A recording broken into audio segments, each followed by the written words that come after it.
그 영혼에 하나님의 영광이 충만하고 은혜가 충만하고 회복이 충만하고 성령이 충만하여서. 안녕하세요. 오늘도 주의 백성아 기도하라 기도 모임에 참여해 주신 우리 모든 분들을 주님의 이름으로 환영하고 또 축복합니다.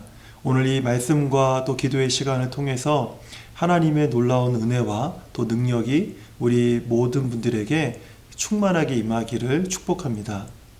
오늘은 엘리야의 기도에 관해서 함께 말씀을 잠시 생각해 보려고 합니다. 엘리야는 열왕기상 17장에서 처음으로 그 이름이 등장을 합니다.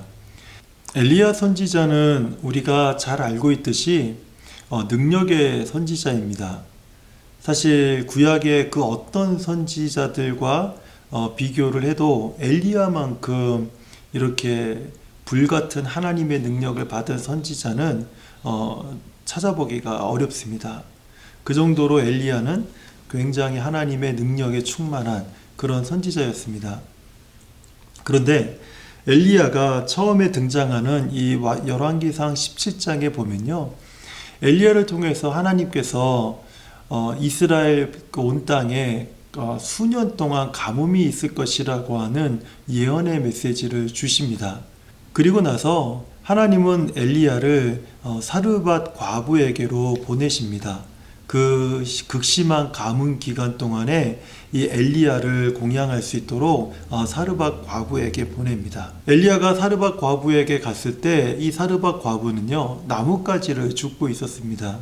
그래서 엘리야가 그 열왕기상 17장 이제 10절을 보면은 나에게 그릇에다가 물을 조금 담아서 가져다 달라 이렇게 이야기를 해요.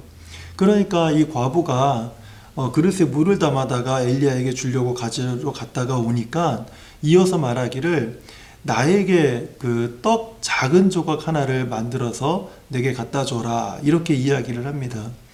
그러니까 과부가 엘리야에게 뭐라고 말하냐면, 내가 가진 것은 이 통에 가루 한 움큼하고 그리고 기름 몇 방울밖에 없습니다.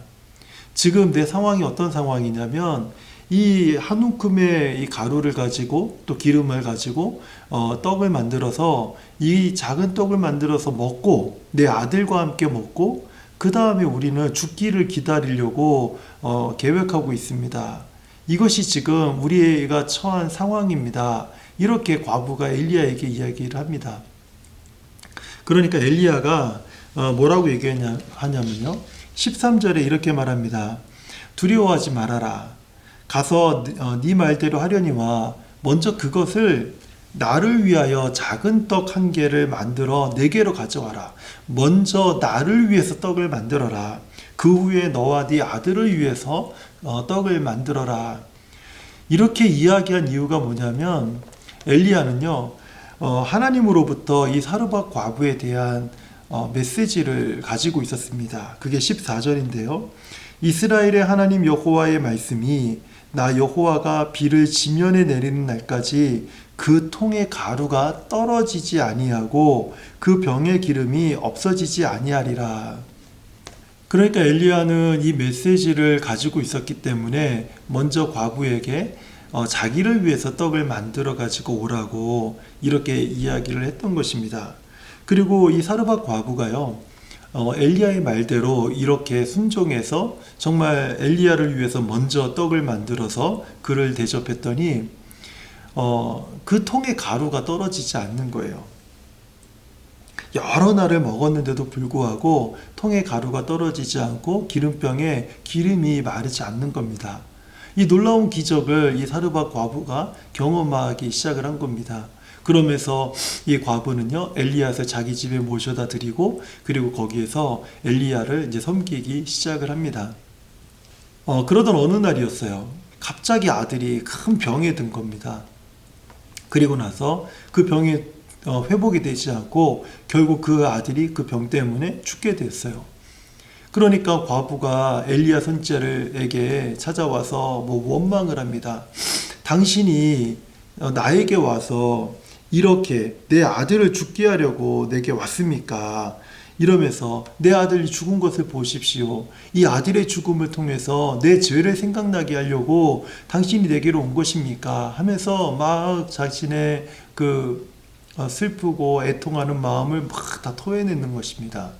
그러니까 엘리야가 그 아들을 달라고 해서 그 죽은 아들을 데리고 자기가 머물고 있었던 그 다락방으로 올라가서 자기 침대 위에다가 그 아들을 이렇게 딱 눕혀놓습니다. 그리고 하나님 앞에 이렇게 기도를 해요. 20절인데요. 여호와께 부르짖어 이르되 내 하나님 여호와여, 주께서 또 내가 우거하는 집 과부에게 재앙을 내리사 그 아들이 죽게 하셨나이까 하고 이렇게 기도하는 겁니다. 하나님이 나를 이 과부에게 보내셔서 이 아들이 죽는 재앙을, 이 과부에게 남은 거 한 아들밖에 없는데 이 아들이 죽는 재앙을 보게 하시려고 나를 이곳으로 보내셨습니까? 라고 이제 엘리야가 하나님 앞에 기도하는 겁니다. 그러면서 그 죽은 아들 그 위에 엎드려서 몸을 3번 펴서 엎드리고 여호와께 부르짖어서 이렇게 기도합니다. 내 하나님, 원하건대 이 아이의 혼으로 그의 몸에 돌아오게 하옵소서. 이 엘리야의 기도를 통해서 죽은 아이의 영혼이 다시 돌아와서 살아나는 엄청난 기적을 경험하게 됩니다. 그리고 나서 이 엘리야가 산 아들을 이제 과부에게 줍니다. 그러자 이 과부가 24절에서 이런 말을 해요. 여인이 엘리야에게 이르되 내가 이제야 당신은 하나님의 사람이시요 당신의 입에 있는 여호와의 말씀이 진실한 줄 아노라 하니라. 이제야 내가 당신이 하나님의 사람이시고 당신의 입술에 하나님의 말씀이 있음을 내가 알겠습니다. 이렇게 고백을 하는 것이죠. 저는 오늘 이 전체적인 이 열왕기상 17장의 내용을 통해서 엘리야의 기도가 어떤 기도였는지 잠시 좀 말씀을 드리고 싶습니다. 엘리야의 기도는요, 살리는 기도였습니다. 살리는 기도. 저는 오늘 이 말씀을 통해서 우리 성도님들과 나누고 싶은 기도의 주제가 있어요. 그것은 우리도 엘리야처럼 살리는 기도를 하나님 앞에 드려야 한다라는 것이에요. 살리는 기도라고 하는 것은 어떤 기도인가 하면 우리가 누군가를 또 어떤 사람들의 생각을 우리가 떠올리면서 그들을 위해서 하나님 앞에 기도하는 것입니다. 우리 주변에 낙심한 자들이 있다면 낙심한 사람들을 위해서 기도하는 거고요.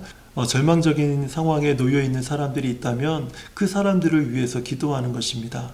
그리고 더 나아가서 복음이 필요한 사람들, 아직까지도 우리가 예수님을 알지 못하고 죽어가고 있는 영혼들을 우리가 알고 있다면 그 영혼들을 위해서 우리가 기도하는 것입니다. 애타는 마음으로 기도하는 거예요. 우리 주변에서 정말 여러 가지 많은 상황으로 아파하고 힘들어하고 눈물을 쏟고 때로는 주님을 알지 못하고 그 영혼이 피폐해지고 죽어가는 영혼들이 있다면 그 영혼들을 위해서 우리가 기도할 때 우리가 이것을 살리는 기도다, 이렇게 이야기할 수 있는 것이죠. 어떻게 하면 우리는 이렇게 살리는 기도를 드릴 수 있는 성도가 될 수 있을까? 이런 질문이 오늘 말씀을 준비하면서 제 마음속에서 떠오르게 되었습니다. 이 말씀을 가만히 계속 묵상하다 보니까 그 대답이 오늘 이 본문 말씀에, 오늘 열왕기상 17장 전체의 스토리 속에 담겨져 있는 것을 보게 됐습니다. 우리가 살리는 기도를 드리기 원한다면 먼저 우리에게 살리는 하나님의 말씀이 있어야 된다는 사실을 제가 발견하게 됐습니다. 먼저 엘리야의 경우를 보게 되면요, 엘리야는요 사르밧 과부에게 가기 전에 하나님이 먼저 엘리야의 입술에 그 과부와 자신을 살리는 하나님의 말씀, 즉 영혼을 살리는 하나님의 말씀을 엘리야가 가지고 있었다라는 거예요. 한번 9절을 보세요. 9절을 보면 너는 일어나 시돈에 속한 사르밧으로 가서 거기 머물라. 내가 그곳 과부에게 명령하여 내게 음식을 주게 하였느니라. 그러니까 엘리야는 이 수년 동안 있는 이 가뭄에, 먹을 것이 없는 이 가뭄의 시기에 어떻게 자신의 생계를 유지할 수 있습니까? 하나님께서 사르밧에 있는 과부에게 가서 너의 생계를 유지하도록 그에게 도움을 요청하라, 이렇게 얘기하신 거예요. 왜냐하면 그 여인이 너에게 먹을 것을, 음식을 제공해주고 이 시기를 네가 살 수 있도록 도와줄 것이다 라고 하는 하나님의 말씀을 받은 것이죠. 그런데 정작 가보니까 그 사르밧에 있는 과부는 어떤 상황이었습니까? 이제 작은 떡 하나 만들어서 그거 먹고 자기 아들과 이제 죽을 결심을 하고 있는 그런 상황이었다는 거예요. 이런 사람에게 어떻게 자신의 생계를 맡길 수가 있습니까? 만약에 그 사람에게 기대어 산다는 것은 정말 염치 없는 삶 아닙니까? 그럼에도 불구하고 엘리야는 그 과부에게 이렇게 말을 하죠. 네 말대로 하는데 먼저 나를 위해서 작은 떡을 하나 만들어 가지고 와라. 이거 얼마나 정말 신경을 긁는 이야기입니까?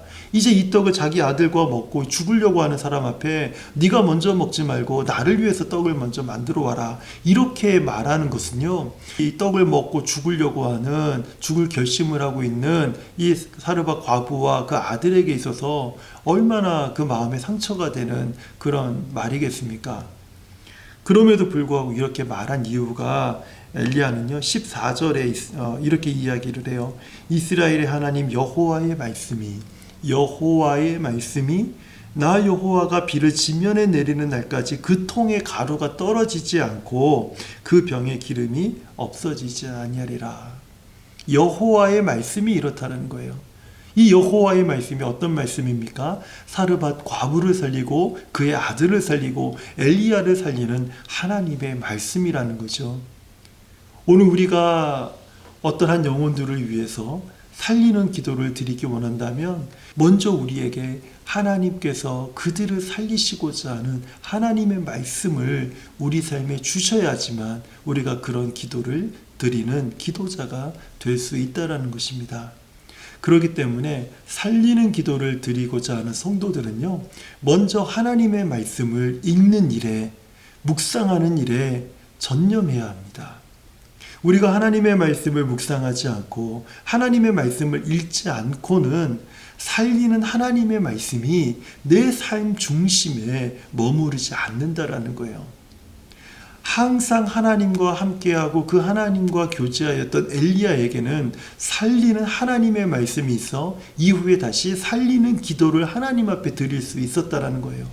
그런데 오늘 우리가 살리는 기도를 드리고자 하면서도 우리 안에 살리시는 하나님의 말씀이 없다면, 그렇다면 우리는요, 다른 영혼들을 위해서 한 번은 기도할 수 있겠죠. 잠깐은 기도할 수 있겠죠. 그렇지만 온 마음을 다해서 그 영혼을 정말 살아나게 하는 그 기도를 우리는 드릴 수 없다라는 것입니다.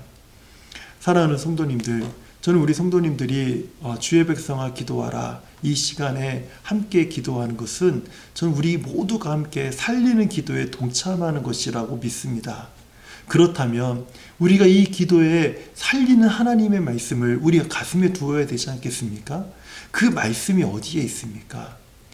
우리 성도님들이 기도 책자를 펴시고 그 기도를 하시다 보면은 곳곳에 하나님의 말씀이 기록되어 있습니다. 그 하나님의 말씀을 의탁하면서 우리가 기도를 하고 있는 중이었어요.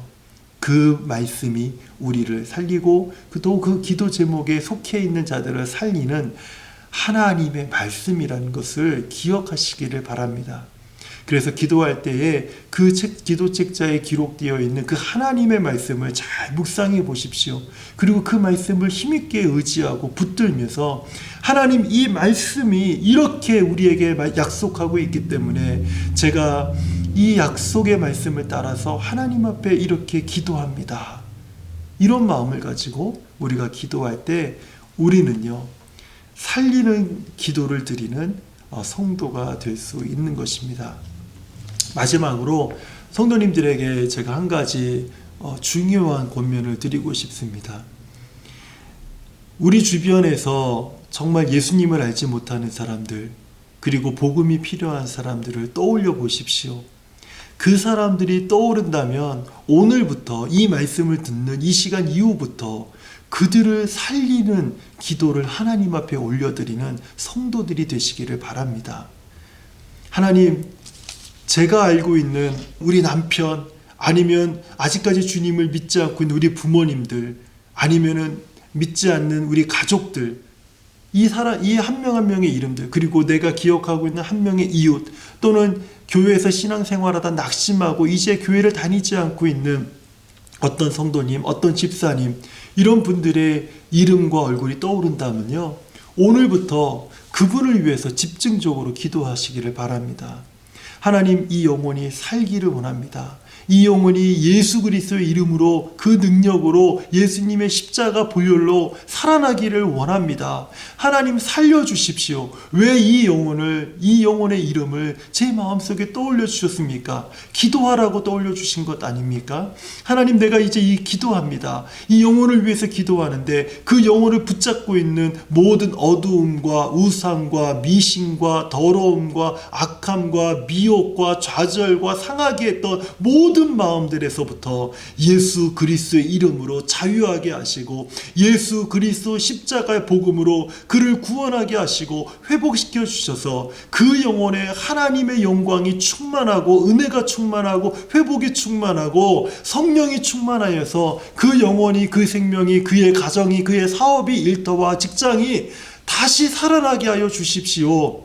이렇게 기도하는 우리 성도님들이 되시기를 바랍니다. 엘리야가 죽은 아들 위에 엎드려서, 그 아들 위에 엎드려서 3번이나 하나님 앞에 간구하며 기도하였을 때 죽었던 그 영혼이 그 몸으로 돌아와서 다시 살아났듯이, 오늘 우리가 이 말씀을 기억하면서 하나님이, 내가 이제 이 영혼을 위해서 살리는 기도를 지금부터 작정하고 드리겠습니다. 그 죽어가는 영혼, 상해 있는 영혼, 상한 갈대와 같은 영혼, 그 꺼져가는 촛불과 같은 그 영혼이 다시금 생기를 얻고 다시금 생명력을 가지고 살아날 수 있도록 그에게 은혜를 베풀어 주시옵소서. 이렇게 함께 기도할 때에 우리도 살리는 기도를 드리는 하나님의 성도가 될 수 있다라는 것입니다. 우리 사랑하는 모든 성도님들, 오늘 이 말씀을 기억하면서 우리 모두가 함께 이제 하나님이 우리 마음속에 떠올려 주시는 그 한 영혼의 이름, 한 영혼의 모습을 기억하면서 살리는 기도를 드리시는 우리 모든 성도님들 되시기를 주님의 이름으로 축복드립니다.